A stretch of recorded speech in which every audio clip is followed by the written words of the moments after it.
నా లవర్ పేరు గీత. నేను తను స్కూల్ నుండి కాలేజీ వరకు కలిసి చదువుకున్నాం. మేము 10th క్లాస్ నుంచే లవ్ చేసుకున్నాం. 8 years లవ్ మాది. 11th March తన బర్త్డే. నేనేం తప్పు చేశానో తెలీదు. తన బర్త్డే రోజే నన్ను వదిలేసి వెళ్ళిపోయింది. నెక్స్ట్ 10 రోజులు నేనేం తప్పు చేశానా అని ఆలోచిస్తానే ఉన్నాను. నా తప్పేం కనిపించలేదు నాకు. అయినా 11th రోజు నుండి నా గీత ఎక్కడ కనపడితే అక్కడ సారీలు చెప్తానే ఉన్నాను. 6 నెలల నుండి ఎన్ని సారీలు చెప్పినా నన్ను క్షమించలేదు.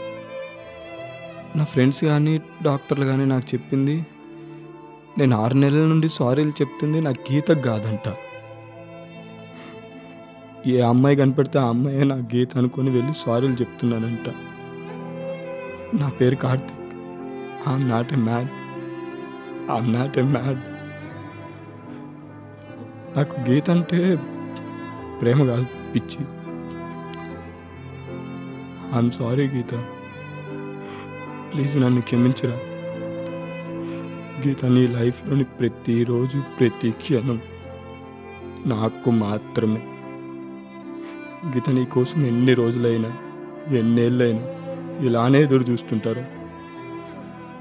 ఎందుకంటే నువ్వు నా జ్ఞాపకం కాదురా, నువ్వే నా life. I'm mad about you Geetha, I'm mad about you.